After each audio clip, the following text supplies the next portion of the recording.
So, Colleen, you did talk a little bit about the Pro Volleyball Federation. Uh, Tell us a little bit about how many teams are part of it, where are they located, et cetera.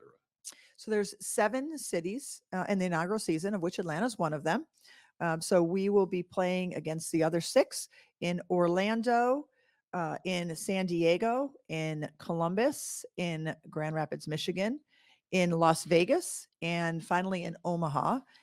Omaha, I'm going to call that out a little bit because, again, if we rewind to the world record that was set in participation, that is in Well, Omaha. talk about that a little bit because you made mention of it. I don't know if everyone knows that number you're talking about is an incredible number. Talk about that situation and So one of the things I think is interesting about volleyball and what's transpiring now is there's been an intentionality in what they've done in Nebraska, mhm. and I give them a ton of credit for what they've gone about. So they actually were striving to achieve a attendance record just for volleyball because we've been limited by the size of the Yeah, arenas right.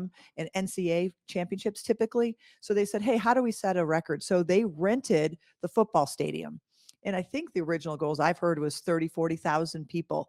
And what ended up happening, actually, Stan, was they sold out within 48 hours.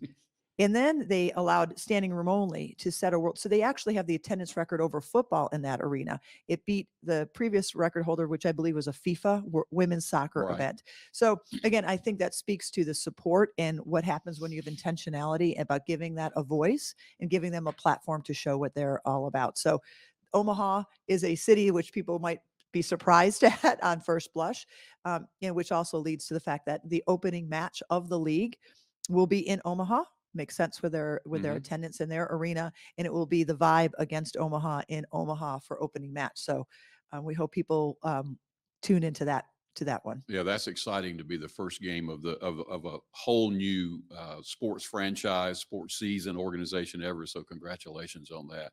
So the Atlanta, Omaha, what's the other cities that are included?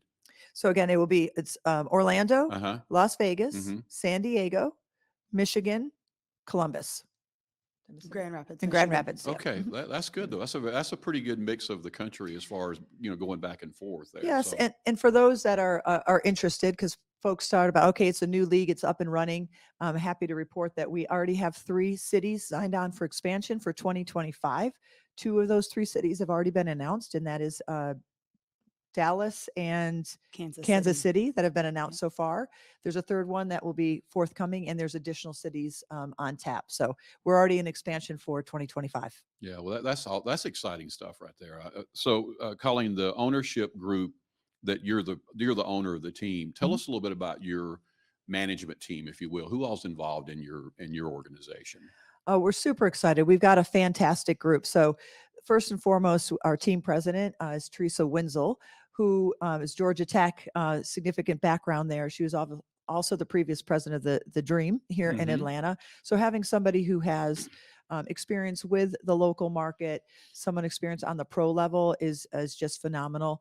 We have Cheryl Lafoy, who is our SVP of Business Ops. So what we've been trying to do is build a top team off the court to support the ladies that are I on the think you've court. done that. I really do think you've done that for sure. So Yes. So we continue to build out that team on our side and our staff. And from an ownership perspective, we are working, and part of the reason for the way we've approached this is to make sure that we want it done right. As we've said amongst our team, if you want to change the story, you need to change the storytellers. hmm So we want to make sure that we're doing this a little bit differently. We're being creative about our ideas, business relationships. How do we market? We want to hear from the community. We'd love to have sponsors involved. We want to have fans show up. If you have ideas for us, we want to hear them.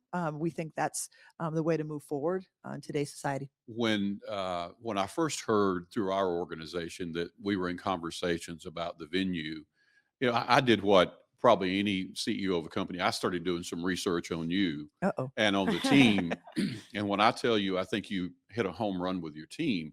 I'm looking through the bios of all the people that you had listed in your management team. I said, geez, Louise, this is a powerful group of women, a powerful group of people who she's put together for this. So kudos to you. That is an impressive group.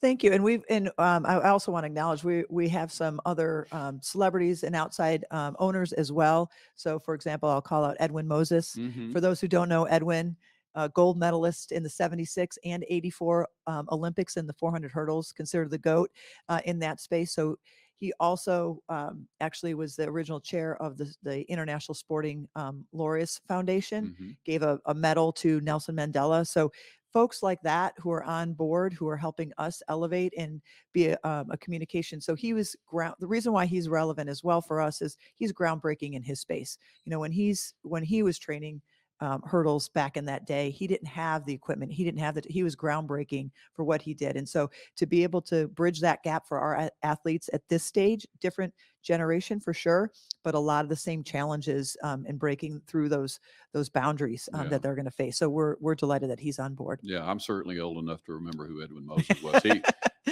what an incredible athlete, and again, congratulations on having him being a part of your group here. So that's Thank all you. good stuff. So, Colleen, how long does the season last? And talk a little bit about what's the process of crowning a league champion at the end of this. So regular season begins again. First match is January 24th. Our final match for the Atlanta Vibe is on May 2nd.